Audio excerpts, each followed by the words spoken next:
ये दूसरा पार्ट है हमारा, जिसमें हम लोग एंशिएंट हिस्ट्री के इम्पोर्टेंट क्वेश्चंस को कर रहे हैं। बिना देरी किए इससे प्रारंभ करते हैं आगे। गायत्री मंत्र ऋग्वेद से लिया गया है, जबकि इसके रचनाकार है विश्वामित्र ऋषि और ये मंत्र समर्पित है सूर्य भगवान को।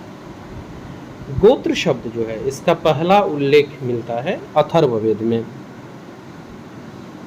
भागवत धर्म के प्रवर्तक श्री कृष्ण थे और भक्ति आंदोलन का प्रारंभ किया था अलवर संतों ने।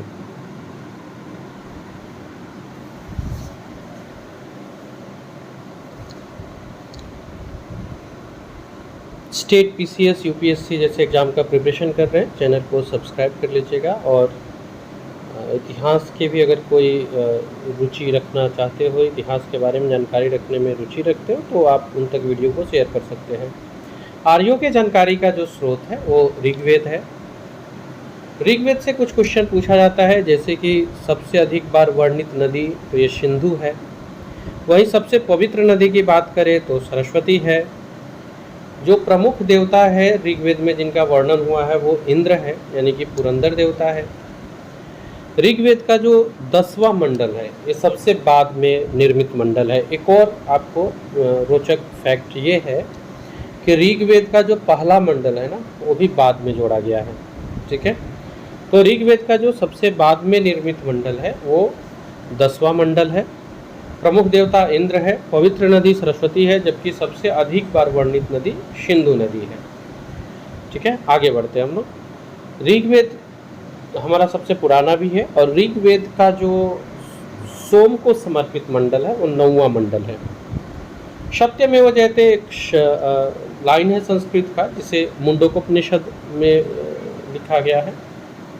प्राचीन हिंदू विधि के लेखक है मनु और स्मृति ग्रंथों में जो सबसे प्राचीन है वो है मनुस्मृति।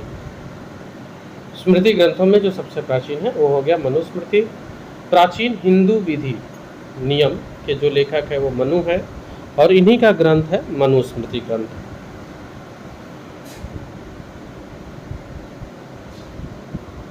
एक पुस्तक है मिताक्षरा, कई बार इससे प्रश्न बने हैं। इसके लेखक है विज्ञानेश्वर। जय संहिता जो है ये महाभारत का एक दूसरा नाम है। महाभारत जिसकी रचना वेद व्यास जी ने की थी के फारसी अनुवाद, महाभारत का जो फारसी अनुवाद हुआ उसका शीर्षक है रज्मनामा। तो मिताक्षरा के लेखक विज्ञानेश्वर हो जाते हैं। महाभारत के फारसी अनुवाद का जो नाम है वो रज्मनामा है। वैसे महाभारत की जो रचना की थी वो वेद व्यास जी ने की थी। अच्छा, एक आपको जस्ट जानकारी के लिए बता रहा हूँ, अगर किसी को पता हो तो कमेंट बॉक्स में बताइएगा वेद व्यास जी का वास्तविक नाम क्या था। जैसे राजा जनक जो है वो वास्तविक नाम नहीं था, वो उनका टाइटल था। ऐसे ही वेद व्यास जो है ये पूरा नाम या वास्तविक नाम नहीं है। वेद व्यास जी का जो पूरा नाम है या जो वास्तविक नाम है वो कमेंट बॉक्स में बताइएगा अगर किसी को पता हो तो। अगला चैप्टर हमारा शुरू होता है आर्य, और आर्य से जुड़े वन लाइनर फैक्ट्स हम लोग देख लेते हैं। आर्यों का भारत आगमन कब होता है? 1500 ईसा पूर्व से पहले। आर्य जो है वो सबसे पहले कहाँ आकर के बसे? तो आर्य लोग का जो आगमन हो रहा है वो पश्चिम क्षेत्र से माना जाता है। पंजाब और अफगानिस्तान में सबसे पहले आर्य आए और यहाँ बसे। ऋग्वैदिक जो आर्य थे इनकी भाषा की बात की जाए तो ऋग्वैदिक आर्यों की भाषा संस्कृत थी। आर्यों के आने के अलग अलग स्रोत बताए जाते हैं, जैसे कि तिलक अलग स्रोत बताते हैं, लेकिन जो सर्वमान्य स्रोत है वो ये है कि आर्य लोग जो है वो मध्य एशिया से आए थे। शून्यवाद का प्रतिपादक नागार्जुन है। एक और प्रश्न है मेरा, नागार्जुन को भारत का एक उपनाम वैज्ञानिक से लिया गया है। किसी वैज्ञानिक का उपनाम लिया गया है, भारत का डैश नागार्जुन को कहते हैं। ये बताइएगा किनका उपनाम है। अगला टॉपिक हमारा जैन और बौद्ध धर्म। सबसे पहला प्रश्न महात्मा बुद्ध के जन्म से है। कब और कहाँ हुआ था इनका जन्म? तो लुम्बिनी में हुआ था 563 ईस्वी पूर्व में, जबकि इनकी जो मृत्यु हुई वो कुशीनगर में हुई 483 ईस्वी पूर्व में। बुद्ध की मृत्यु की घटना क्या कहलाती है? तो ये महापरिनिर्वाण कहलाती है। बुद्ध के जो पहले गुरु थे ये थे अलार कलाम। बुद्ध द्वारा गृह त्याग की जो घटना है, महात्मा बुद्ध के द्वारा जो गृह त्याग की घटना है वो क्या है? तो महात्मा बुद्ध द्वारा जो घर त्याग करने की घटना है, इसको जो नाम दिया गया वो नाम है महाविनिष्क्रमण। ये 3-4 टर्म है जो पहले एग्जाम में पूछे गए हैं। जैसे महात्मा बुद्ध के द्वारा घर का त्याग करना महाविनिष्क्रमण कहलाता है। महात्मा बुद्ध का जो पहला प्रवचन है वो धर्म चक्र प्रवर्तन कहलाता है। महात्मा बुद्ध ने जो सबसे पहले अपना उपदेश दिया था वो सारनाथ में दिया था और वही धर्म चक्र परिवर्तन के नाम से कहलाता है। जबकि महात्मा बुद्ध का जो संसार छोड़ना था वो महापरिनिर्वाण के नाम से जाना जाता है। महात्मा बुद्ध ने जो उपदेश दिया था वो पाली भाषा में दिया था। तो ये महात्मा बुद्ध से प्रश्न है जो कि बने हुए थे। पिछले वीडियो में मैंने कहा था आप लोग से कि अगला जो वीडियो आएगा, मीन्स इस वीडियो के बारे में मैंने बात की थी कि इसमें सारे एग्जाम से रिलेटेड इंपॉर्टेंट क्वेश्चंस रहेंगे। अगर कोई क्वेश्चंस छूट जा रहे हैं तो उसको मैं कमेंट बॉक्स में आप लोगों से आंसर मांगता हूं ताकि आपका रिवीजन हो जाए। और अगर आपको ये पता है तो एक तो रिवीजन हो जाएगा, जो नहीं जानते हो कमेंट बॉक्स में देख सकते हैं। फिलहाल इस वीडियो को तो पहले कंप्लीट जरूर देखिएगा। इसमें बहुत सारे एंशिएंट हिस्ट्री के क्वेश्चन मिलेंगे जो शायद हो सकता है कि हम लोग से छूट गए हों और वो बहुत इंपॉर्टेंट भी है। महात्मा बुद्ध ने सबसे अधिक उपदेश श्रावस्ती में दिए। बुद्ध, धम्म और संघ ये बौद्ध धर्म के त्रिरत्न कहे जाते हैं। बौद्ध धर्म को ग्रहण करने वाली जो पहली महिला थी इनका नाम था गौतमी। महात्मा बुद्ध के जो पूर्व जन्म पर आधारित कथाएं हैं ये जातक कहलाती है। अब गौतमी जो थी प्रजापति गौतमी, ये आपको इनकी मौसी भी थी। तो ये है आपको जो बौद्ध धर्म को ग्रहण करने वाली प्रथम महिला है गौतमी, ये महात्मा बुद्ध की मौसी भी है और इन्होंने ही पालन पोषण किया था महात्मा बुद्ध का। बुद्ध की जो पूर्व जन्म पर आधारित कथाएं हैं जातक कहलाती हैं। और इसके आगे अब हम लोग देखते हैं कुछ अन्य जो बहुत इंपॉर्टेंट क्वेश्चन है वो यहाँ से हम लोग करेंगे। पहली बौद्ध संगीति 483 ईसा पूर्व में हुई, अजात शत्रु के काल में। यहाँ मिस्टेक है, सॉरी, अजात शत्रु नहीं होगा, यहाँ कनिष्क होगा। कनिष्क के काल में चौथा बौद्ध संगति हुआ था कुंडलवन कश्मीर में। ये टेक्निकल इश्यूज है, इसको कट कर देना चाहिए। तो यहाँ अजात शत्रु नहीं होगा, यहाँ कनिष्क होगा। कनिष्क के समय बौद्ध संगति के आयोजन स्थल को, ये कनिष्क होगा। हाँ, मिस प्रिंटिंग मिस आप कह सकते हैं कि मिस स्पेल्ड था या फिर मिस प्रिंटिंग था, आप जो समझे, मीन्स यहाँ पे कनिष्क होगा। आगे आते हैं। बौद्ध संगीति के आयोजन स्थल का क्रम क्या है? तो ये राजगृह है, वैशाली है, पाटलिपुत्र है और फिर कश्मीर है। अजंता की गुफाओं में किस ग्रंथ का चित्रण मिलता है? तो ये जातक का चित्रण मिलता है जो बौद्धों का पवित्र ग्रंथ है। और अभी हम लोगों ने देखा कि जातक है क्या, तो महात्मा बुद्ध के पिछले जन्म की कहानी है। बौद्ध धर्म का प्रमुख ग्रंथ क्या है? तो ये त्रिपिटक है। त्रिपिटक जो है वो बौद्ध धर्म का प्रमुख ग्रंथ है। बौद्ध धर्म का जो पूजा स्थल है वो क्या है? तो ये चैत्य मंडप है जो बौद्ध धर्म का पूजा स्थल है। बुद्ध चरित के लेखक कौन है? तो बुद्ध चरित के लेखक हैं अश्वघोष। आजीवक पंथ के प्रवर्तक कौन थे? तो ये मखली गोशाल है। अच्छा, जिस समय में जैन और बौद्ध धर्म की बात आ रही है, इस समय में आजीवक, इस तरह के अलग अलग पंथ आ रहे हैं। आपको बताना है कि लगभग कितने पंथ उस काल में आ रहे हैं। सिखवाद का प्रवर्तन 1500 ईस्वी में होता है। सूफी धर्म आंदोलन का विकास 9वीं सदी में। इस्लाम के जो प्रवर्तक है हजरत मोहम्मद साहब, इनका जन्म हुआ था 570 ईस्वी में। स्थान है मक्का। मक्का में 570 ईस्वी में इनका जन्म हुआ था। जैन धर्म के पहले तीर्थंकर कौन थे? तो जो जैन धर्म के पहले तीर्थंकर हैं ऋषभ देव जी हैं।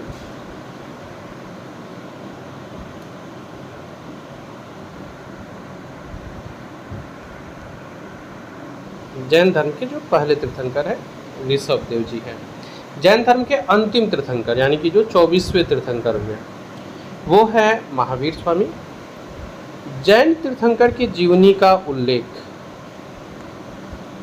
ये कहाँ मिलता है?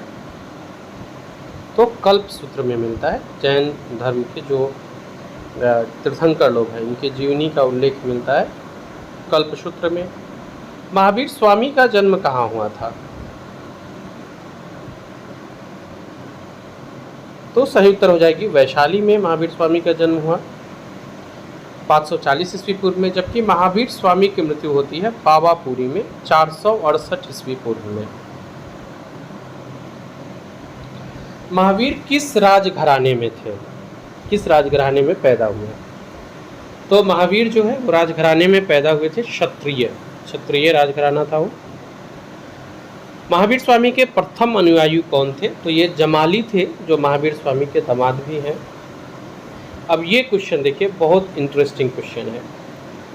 महावीर स्वामी और महात्मा बुद्ध दोनों ने उपदेश दिया था किनको? तो ये जो मगध के नरेश है, मगध राजा, इनको महावीर स्वामी और महात्मा बुद्ध दोनों ने उपदेश दिया था। अब एक क्वेश्चन आपके लिए है कि कौन से वो राजा थे जिनके समकालीन है महात्मा बुद्ध भी और महावीर स्वामी भी? अगला है बिंबिसार के शासनकाल में जैन धर्म के त्रिरत्न। ये फिर यहाँ पे मिस्टेक है, अब बस ये समझ के चलिए जैन धर्म के त्रिरत्न। तो ये सम्यक दर्शन, सम्यक ज्ञान और सम्यक आचरण है। जैन धर्म आगे चल के दो संप्रदाय में बढ़ती है, एक है श्वेतांबर और दूसरा है दिगंबर। जैन धर्म का चरम लक्ष्य क्या है? तो सही उत्तर होगा जैन धर्म का जो चरम लक्ष्य है वो है मोक्ष की प्राप्ति। जैसे बौद्ध संगति हुई थी वैसे ही जैन संगति भी हुई। जैन प्रथम जो जैन सभा हुआ था वो 322 ईस्वी पूर्व में हुआ था। अब हम लोग कुछ क्वेश्चन देख लेते हैं ईसाई धर्म से। आगम ईसा मसीह का जन्म तो ये हुआ है 4 ईस्वी पूर्व बेथलेहम में। ईसा मसीह को सूली पर चढ़ाया गया था कब? तो ये 33 ईस्वी में चढ़ाया गया था, शुक्रवार दिन था और चढ़ाने वाला था रोमन गवर्नर पोंटियस, जो कि उस समय रोमन का गवर्नर है, इसने चढ़ाया था 33 ईस्वी में।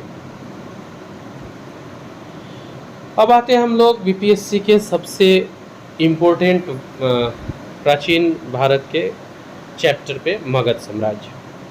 सबसे पहले मगध की राजधानी थी कहाँ? तो वो ग्रीवर्ज थी, जिसको हम लोग राजगृह के नाम से भी जानते हैं। 16 महाजनपदों की सूची कहाँ मिलती है?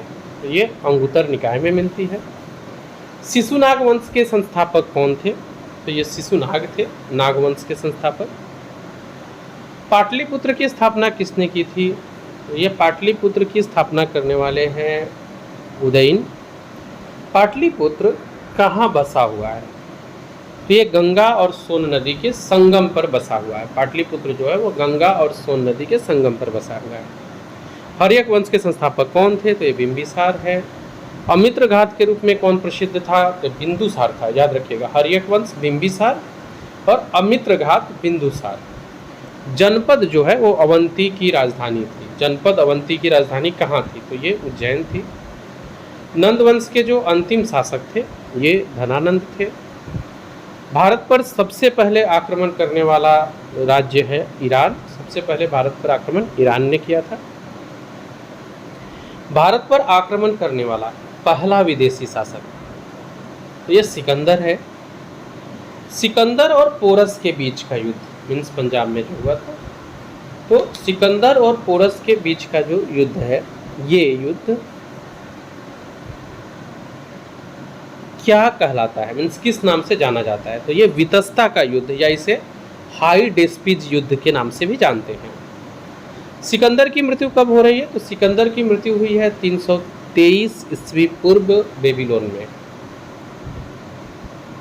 नेक्स्ट अगले क्वेश्चन पे आते हैं। अगला प्रश्न है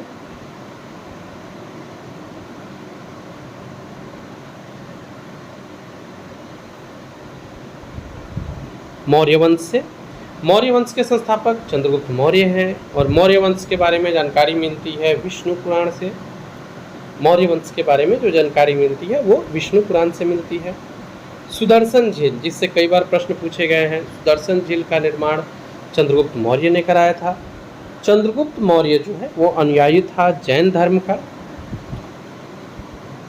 चंद्रगुप्त मौर्य जो है वो अनुयायी था जैन धर्म का।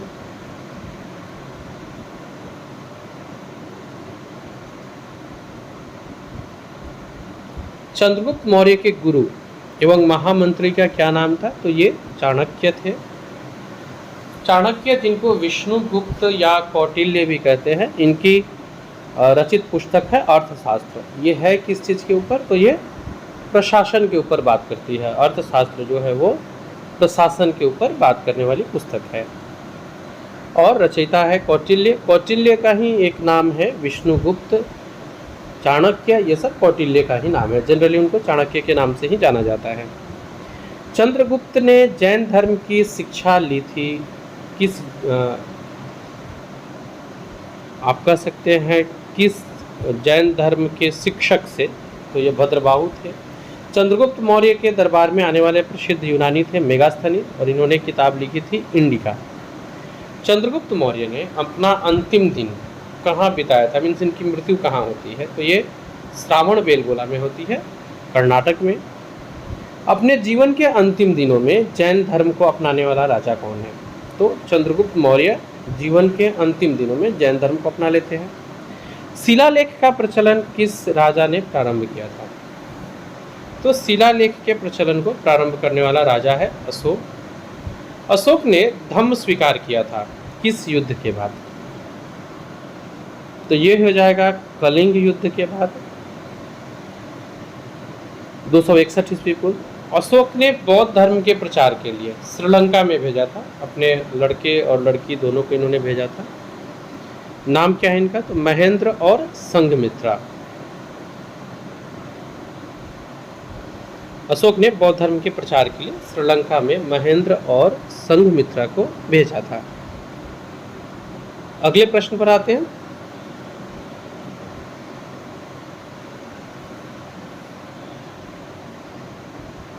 अशोक का राज्याभिषेक कब हुआ? सही उत्तर हो जाएगा 269 ईस्वी पूर्व में। अशोक का जो सबसे लंबा है स्तंभ वो कौन सा है? तो 7वां स्तंभ लेख अशोक का सबसे लंबा स्तंभ लेख है।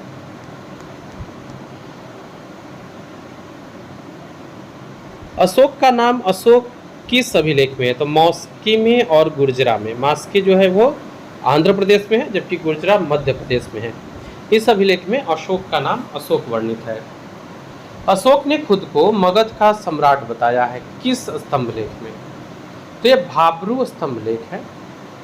आपको जयपुर राजस्थान में है ये, जहाँ अशोक ने खुद को मगध का सम्राट बताया।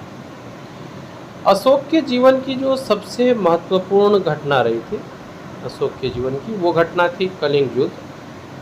और इसमें विजय को बहुत बड़ी उपलब्धि के रूप में भी जानते हैं। हालांकि इनके बाद इनका हृदय परिवर्तन होता है इस युद्ध के बाद। तो इस महत्वपूर्ण युद्ध के बारे में इन्होंने कहाँ लिखा है? तो अशोक के शिलालेख 13वें में कलिंग युद्ध का वर्णन मिलता है। सांची का स्तूप ये अशोक ने ही बनवाया था। अशोक के अभिलेखों की खोज 1750 ईस्वी में सबसे पहले किसने किया था? तो ये टी फैंथलर थे। टी फैंथलर ने अशोक के अभिलेखों की खोज की थी। यहाँ पर थोड़ा सा मिस्टेक है, ये 1760 होगा। ये अशोक के शिलालेख की खोज की थी और ये थे टी फैंथलर। अशोक के अभिलेख को सबसे पहले किसने पढ़ा था? तो ये जेम्स प्रिंसेप थे। जेम्स प्रिंसेप ने सबसे पहले पढ़ा था। अशोक की मृत्यु 232 ईसा पूर्व में होती है। हरिशेन का जो इलाहाबाद प्रशस्ति है ये किस राजा के बारे में जानकारी देता है? तो ये समुद्रगुप्त के बारे में जानकारी देता है।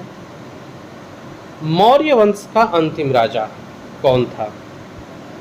बृहदर्थ था। शुंग वंश की नींव किसने डाली? तो ये पुष्यमित्र शुंग ने डाली। बरहुत स्तूप का निर्माणकर्ता कौन था? ये भी पुष्यमित्र शुंग ही है। और शुंग वंश का जो अंतिम राजा था ये कौन था? तो ये देवभूति था। आप ये भी याद रखिएगा, पहला ब्राह्मण वंश साम्राज्य जो है वो पुष्यमित्र शुंग ही है। भारतीय सीमा में प्रवेश करने वाला प्रथम यवन शासक कौन था? तो ये डेमोट्रियस प्रथम है। अब हम लोग देख लेते हैं पुष्यमित्र शुंग ने जो अश्वमेध यज्ञ कराया था वो 2 था। अब हम लोग देख लेते हैं सातवाहन वंश को और इससे जुड़े कुछ इम्पोर्टेंट फैक्ट्स को। तो सातवाहन वंश के से जुड़े हम लोग इम्पोर्टेंट फैक्ट्स एक बार देख लेते हैं। सबसे पहला आता है कि सातवाहन वंश जो है इसकी स्थापना किसने की? तो सातवाहन वंश के संस्थापक सिमुक है। दशराज्य युद्ध, 10 राजाओं का युद्ध, ये किस नदी के तट पर लड़ा गया था? तो जो दशराज्य युद्ध है ये लड़ा गया था रावी नदी के तट पर, परुष्णी नदी के तट पर लड़ा गया था। भारत में सबसे पहले सोने के सिक्के किसने जारी किए? तो हिंदी यूनानियों ने। शुद्ध सोने के सिक्के चलवाए हैं कुषाण ने। सबसे पहले हिंदी यूनानी और शुद्ध सोने की बात की जाए तो कुषाण ने। और सबसे अधिक स्वर्ण मुद्राएं किसने जारी की? तो ये गुप्त काल में हुई है जारी। सीसा का सिक्का चलाने वाले सातवाहन थे। चांदी का सिक्का सबसे पहले चलाया था चंद्रगुप्त द्वितीय ने, जो विक्रमादित्य के नाम से भी जाने जाते हैं। रुपये का सिक्का, यहाँ रुपया इन द सेंस रूपा है, मीन्स चांदी। रूपा का सिक्का भारत में पहली बार किसके शासनकाल में ढाला गया था? तो ये हो जाएगा शेरशाह सूरी के शासनकाल में। आना का जो सिक्का चला, आना का जो प्रचलन हुआ, ये किसके काल में? तो ये शाहजहां के काल में। कुषाण वंश का संस्थापक कौन है? तो ये कुजुल कड़फिसेस है। कुजुल कड़फिसेस कुषाण वंश का संस्थापक है। बुद्ध की जो खड़ी है प्रतिमा ये किसने बनाई है? किस काल में बनी है? सॉरी, बुद्ध की जो खड़ी प्रतिमा है ये किस काल में बनी है? तो ये कुषाण काल में बनी है बुद्ध की खड़ी प्रतिमा।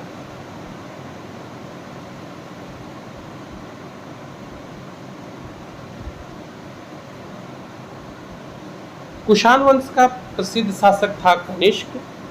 और कनिष्क की जो पहली राजधानी थी वो थी पुरुषपुर। कनिष्क की जो दूसरी राजधानी थी वो थी मथुरा। मंदिर निर्माण कला में विमान शैली का प्रचलन किस वंश के शासनकाल में हुआ था? तो ये चोल वंश के शासनकाल में हुआ था। मंदिर निर्माण कला में विमान शैली, विमान का अर्थ यहाँ शिखर से है। दशमलव प्रणाली का जन्म किसके कार्यकाल में होता है? तो दशमलव प्रणाली आता है गुप्त वंश में। राष्ट्रीय पंचांग किस चीज पर आधारित है? तो ये शक संवत पर आधारित है। चरक कौन थे? तो चरक जो है वो आयुर्वेद के जनक थे। और आपको बताना है चरक किसके दरबार में बैठते थे?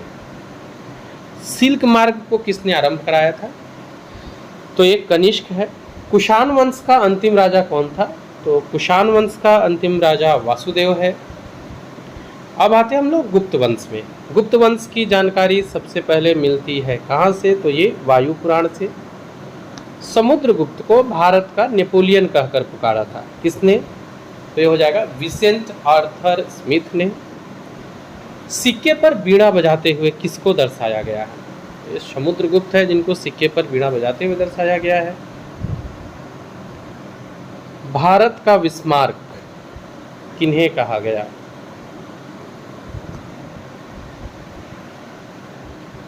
तो भारत का विस्मार्क कहा गया है वल्लभ भाई पटेल को। भारत का आइंस्टीन नागार्जुन को कहा गया है, जबकि भारत का मिल्टन अश्वघोष को कहा गया है। ये एक फैक्ट है, अश्वघोष को भारत का मिल्टन कहा गया है।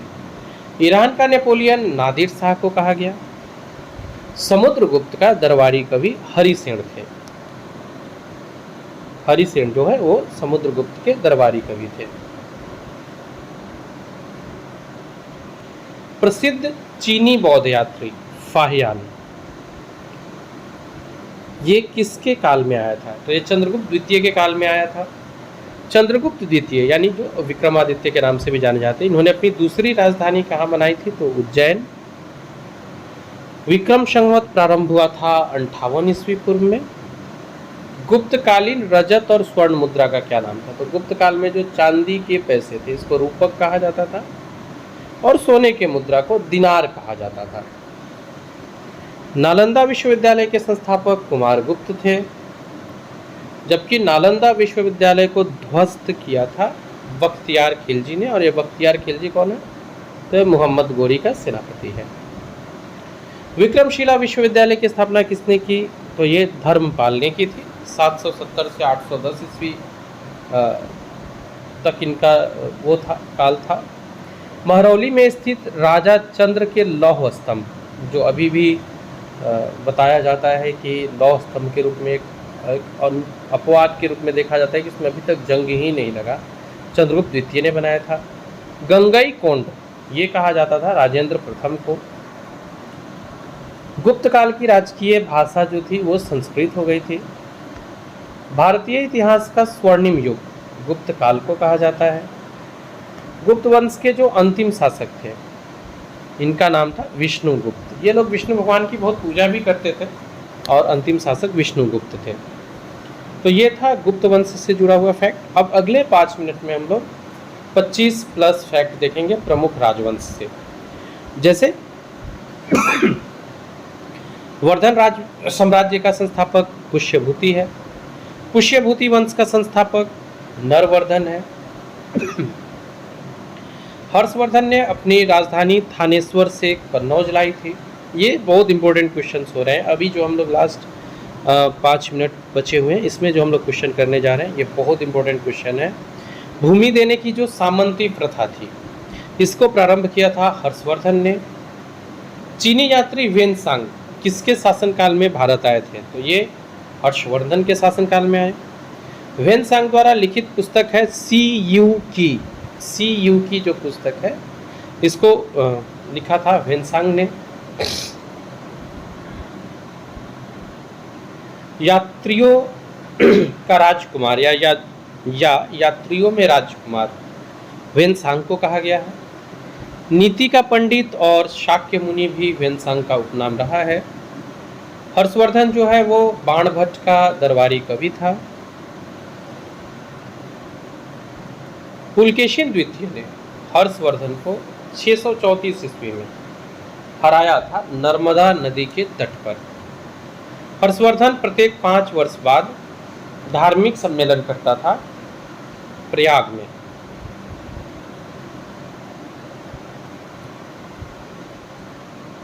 प्रत्येक 5 वर्ष के बाद जो धार्मिक सम्मेलन करता था ये होता था प्रयाग में। पल्लव वंश के संस्थापक कौन थे? तो ये जो अगला प्रश्न है पल्लव वंश के संस्थापक सिंह विष्णु थे। पल्लवों की राजधानी की बात की जाए तो पल्लवों की राजधानी कांचीपुरम अर्थात तमिलनाडु थी। ये जो हर्षवर्धन ने प्रत्येक 5 वर्ष बाद जो धार्मिक सम्मेलन प्रारंभ किया था ये इन्होंने प्रयाग में प्रारंभ किया था। पल्लवों की राजधानी कांचीपुरम तमिलनाडु में है।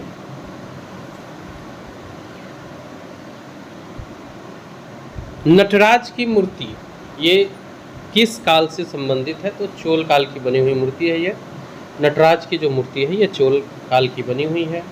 राष्ट्रकूट वंश के संस्थापक दंतीदुर्ग थे, जबकि राष्ट्रकूट वंश की राजधानी मान्यखेत थी। चालुक्यों की राजधानी की बात की जाए तो चालुक्यों की राजधानी वातापी थी और कल्याणी के जो चालुक्य वंश है इसका स्थापना तैलप द्वितीय ने किया। चोल वंश का अंतिम राजा था राजेंद्र। भारत में पहली बार सैनिक शासन को व्यवहार में लाने वाला ग्रीक थे। ये जो ग्रीक लोग थे ये थे। आपको बताना है पहला राजा जिसने सैन्य व्यवस्था रखा था वो कौन था? ठीक है, ये राजेंद्र द्वितीय है जो चोल वंश के अंतिम राजा थे। भारत में पहली बार सैनिक शासन व्यवहार में लाने वाला ग्रीक थे। नौसैनिक शक्ति के लिए प्रसिद्ध है चोल साम्राज्य। स्थानीय स्वशासन, ये भी चोल साम्राज्य की विशेषता है। होयसल वंश की राजधानी द्वार समुद्र है। हुणों का आक्रमण होता है स्कंदगुप्त के समय में।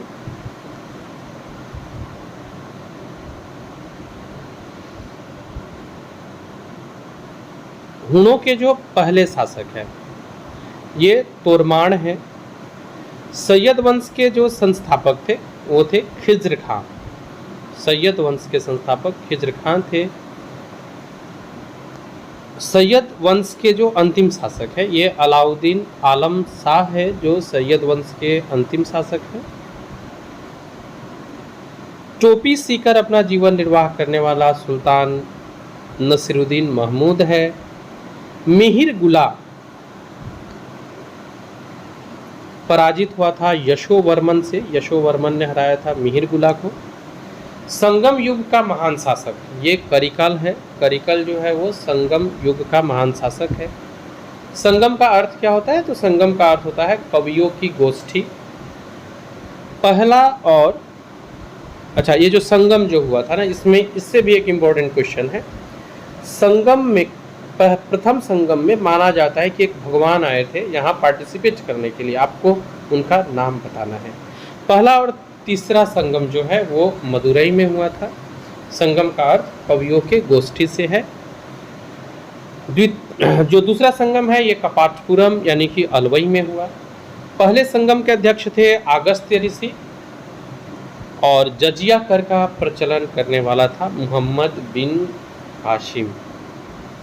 ये हम लोगों ने फैक्ट्स आपके साथ साझा किया प्राचीन इतिहास से जुड़ा। ऑलमोस्ट हम लोगों ने अराउंड 500 के आसपास के फैक्ट्स को एक बार रिवीजन करके देखा।